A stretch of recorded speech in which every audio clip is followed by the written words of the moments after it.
यहाँ पे इस फिगर को ज़रा ध्यान से देखिए। इस फिगर में यहाँ पे दिन का समय है, तो दिन के समय क्या होता है कि लैंड और वाटर दोनों पे समान तरीके से यानी कि एक जैसा ही लाइट यहाँ पे पड़ रहा है, लेकिन लैंड का जो पोर्शन है वो जल्दी हीट हो जाता है। तो जब यहाँ पे हीट हो जाएगा तो यहाँ का वाटर जो यहाँ का जो एयर है वो ऊपर की तरफ भागेगा क्योंकि वो गर्म हो गया है। तो सी की तरफ से जो ठंडी हवाएं हैं वो लैंड की तरफ चलने लगती हैं, तो इसी को हम लोग सी ब्रीज कहते हैं। ठीक है। और रात के समय में क्या होता है कि रात के समय में जब सन नहीं होता है तो लैंड जो जल्दी गर्म हुआ था वो जल्दी ठंडा हो जाता है। ठीक है, ये जल्दी ठंडा हो जाता है और यहाँ पे जो वाटर है अब यहाँ पे ये भी हॉट है यानी कि ये गर्म है। तो इसमें होता क्या है कि यहाँ से जब ये गर्म होता है, यहाँ पे हॉट होता है, तो यहाँ का एयर जो है ऊपर की तरफ भाग जाता है, तो लैंड से एयर सी की तरफ चलने लगता है, तो इसको हम लोग कहते हैं लैंड ब्रिज। यानी कि दिन के समय जो होता है वो सी ब्रिज चलता है, रात के समय जो चलता है वो लैंड ब्रिज चलता है। ठीक है, तो ये प्रोसेस चलती रहती है, इसी को हवाओं का चलना कहते हैं।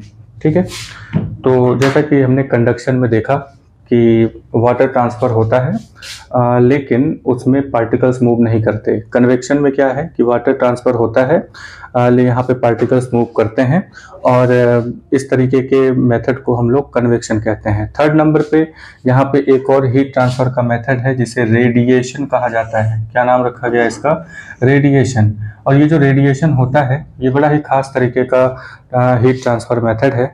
तो आपको पता होगा कि सन से अर्थ तक जो लाइट आती है वो हीट लेकर के आती है, हीटनेस लेकर के आती है। तो सन से अर्थ के बीच में ना एयर है ना वाटर है, यानी कि कोई मीडियम नहीं है। इसका मतलब यह हुआ कि हीट ट्रांसफ़र जो होता है वो एक तीसरे मेथड से भी हो सकता है, इसमें कोई मीडियम की ज़रूरत नहीं होती है, यानी कि डायरेक्ट हीट ट्रांसफ़र हो सकता है। तो इसको हम लोग कहते हैं रेडिएशन। क्या कहेंगे इसको? रेडिएशन।